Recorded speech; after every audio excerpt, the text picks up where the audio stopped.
Okay, YouTube, Seagull Unlocks here. I'm doing something I've been wanting to do for a real long time, and that's actually make a decent quality video.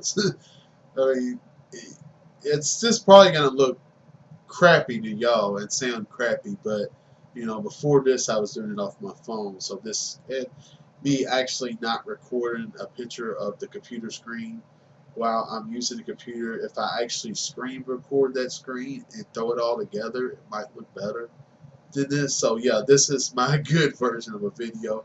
And if it goes any further than that, I'll go up past that.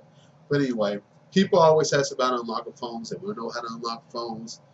And they, some people call themselves unlockers because the T-Mobile's is paid off and it has the app on here and they go to it and it unlocks it for free.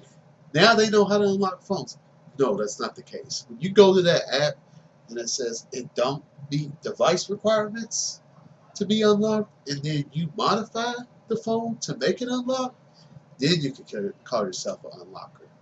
But we can't just go straight in that. First, we got to start from the bottom. And we're talking Samsung. Well, not the bottom. Samsung's on top.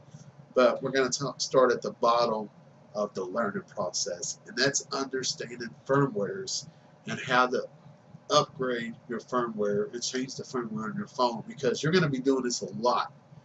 I do it multiple times. I change firmware on one phone multiple times. I downgrade. I upgrade. I flash special firmware. I do whatever I got to do, because at the end of the day, to unlock a phone, you must gain root access, modify the phone, and then after that, you want to put the original software back to the phone with it being unlocked. So let's get to it. Let's get to it. Okay, YouTube, let's get into flashing the phone here. So first, I need you to power off the phone and hold volume down, power, and the Bixby button. If it's an older phone and it doesn't have Bixby, replace Bixby with the home button. Keep holding it down and you'll get to a blue screen. Once you get to the blue screen, it's going to tell you to press up to continue. Press up to the continue and go ahead and plug in the phone through USB to the computer. The phone will say it's in download mode. Then I need you to follow the link in the description and download the newest version of Odin, which is 3.12.13. Then I need you to go to the next link in the description and go to Sam Mobile and download the firmware for your phone. So go ahead and click firmware and type in your model number. And this one is a G965U. Go ahead and click search. And this is the most important thing I will teach y'all. Go look at the, well, before you had started, you would have wanted to take note on the software it's on if you wanted to get a lower software. So basically, where this 3 is at, if you look at the software on your phone through the settings menu, if this 3 is, let's say, a 2, you could only go up to 3, 4, or 5. You can't go down. So you can't go from 3 to one of these older firmware with 2 or 1. You can only go up. So if you don't know and you didn't check, and plus simply, I mean, you would probably want to download the newest firmware. So the newest is going to be where you're at anyway. Just don't go lower without checking where this number is.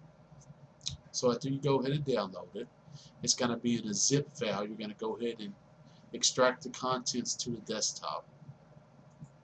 And then you're going to go to the Samsung website. I'll send you a link to the Samsung website and a link, or it's all over the internet. Basically, you're going to get the Samsung USB drivers. You can get it on multiple places. Install them drivers and go ahead and extract Odin and open up the version of Odin. It's going to look like this.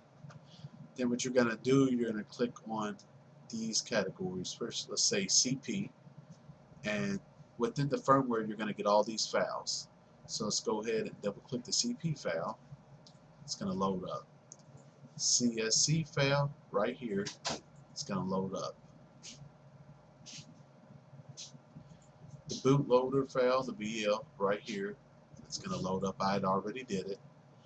And the last 2 files, home CSC and user data, we're not going to be using them.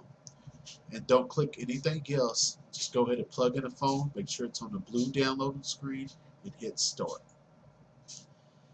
Let it set here, and you'll see a whole bunch of data going down, and you'll see a progress bar on your phone, and that's how you know the phone's flashing.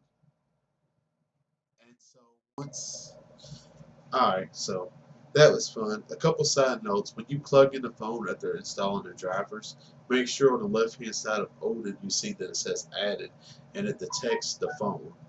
Also, if you get any errors, one error you might get is a rev check failed, and it will say it on the phone and it'll show a partially board on here that it partially started loading the software. That means that you loaded the wrong version of software. So if that's all it is, the phone, if you hold down the buttons again and then this time press volume down, it'll restart the phone. Check and see what that number is so you can make sure to get that version or higher. Another thing, if it just fails and don't start flashing at all, make sure to try a different USB cord, different USB port, restart, reinstall drivers. Odin's very tricky, but once you get it set up and going on your computer, it'll work pretty good. But yeah, so thumbs up if you like this video, thumbs down if it sucked. Tell me how bad I am. I know my nose is stopped up. I know I sound like shit, but I'm giving good information at a point where I'm giving good information where you can understand me. You hear me? Like, subscribe, and share. Thank you. I'll let you boy.